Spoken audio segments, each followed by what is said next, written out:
하나님의 말씀 출애굽기 6장 26절에서 30절입니다. 이스라엘 자손들을 그들의 군대대로 애굽 땅에서 인도하라 하신 여호와의 명령을 받은 자는 이 아론과 모세요. 애굽 왕 바로에게 이스라엘 자손을 애굽에서 내보내라 말한 사람도 이 모세와 아론이었더라. 여호와께서 애굽 땅에서 모세에게 말씀하시던 날에 여호와께서 모세에게 말씀하여 이르시되 나는 여호와라. 내가 내게 이르는 바를 너는 애굽 왕 바로에게 다 말하라. 모세가 여호와 앞에서 아뢰되 나는 입이 둔한 자이오니 바로가 어찌 나의 말을 들으리이까. 아멘. 이스라엘 12지파 중 레위 지파는 특별히 하나님께 택하심을 받은 지파입니다.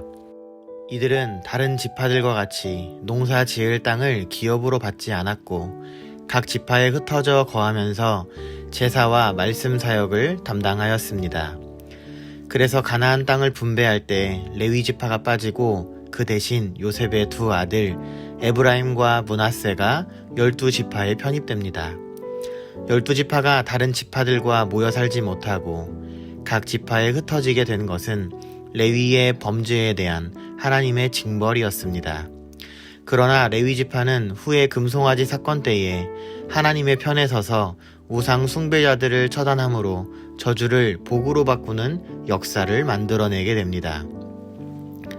이러한 역사로 레위 지파는 여호와를 기업으로 삼는 자들이 되었고 그 중에서 아론의 후손은 제사장의 직분을 맡아 감당하게 되었습니다. 하나님이 레위 지파의 모세와 아론을 택하셔서 출애굽의 역사를 이루게 하심은 레위 지파가 이스라엘 지파 중에서 특별한 사역을 감당하게 된 역사와 관련이 있습니다. 모세를 통해 애굽에서 그들을 구원하셨고 아론의 제사장직을 통해 죄사함의 길을 열어주셨습니다. 하나님은 모세와 아론을 택하시어 출애굽 역사를 이루시고 후에 레위 지파를 통해 구속사의 중요한 임무를 맡기셨습니다. 이는 성도가 창세 전에 하나님께 택함 받아 구속 역사의 도구로 부르심 받은 것과 같습니다. 성도는 하나님께 택함 받은 자로서 하나님의 영광과 은혜를 찬송해야 합니다. 하나님은 레위 지파의 모세와 아론을 애굽의 바로에게 보내시면서 당신이 말씀하신 바를 바로에게 모두 전달하라고 명령하셨습니다. 모세는 하나님의 명령을 수행하는데 스스로 부족함을 느끼고 자신은 입이 둔한 자라고 호소합니다. 그러나 하나님의 도구로 쓰임받은 자의 능력은 사실 그다지 중요하지 않습니다. 중요한 것은 하나님께 보내심을 받아 하나님이 부여하신 사명을 충실히 감당하는 것입니다. 바로의 마음을 굴복시키는 것은 모세의 조리 있는 말이 아니라 하나님의 능력이기 때문입니다. 모세는 하나님이 주신 말씀을 가감없이 그대로 전하는 역할만 하면 되는 겁니다. 이러한 원리는 오늘날 하나님께 택하심과 부르심을 입은 성도에게도 그대로 적용됩니다. 예수님은 제자들에게 세상의 빛과 소금의 역할을 감당하라고 명령하십니다. 그 역할이란 거룩한 행실을 통해 악한 세상에 빛이 되어 하나님께 영광을 돌리는 사명입니다.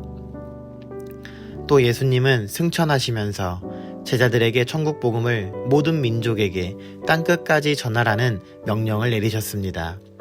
이 명령 앞에 모든 성도가 느끼는 감정은 모세의 마음과 동일할 것입니다.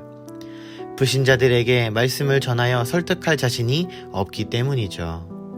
그러나 모세와 아론이 그러했듯이 그 사명을 수행할 때 하나님이 그 결과를 책임지시는 겁니다. 그러므로 성도는 하나님의 능력을 의지하여 주님이 명하신 명령만을 충실히 수행하여 하나님의 부르심과 그 사명에 응답해야 합니다. 하나님은 부족한 사람을 부르셔서 사명을 부여하시고 그 사명을 감당할 수 있는 능력도 주십니다. 그러므로 성도는 자신의 부족함을 보지 말고 하나님의 강하심을 믿음으로 하나님이 주신 사명을 담대하게 감당하는 충성스러운 일꾼이 되어야 하겠습니다.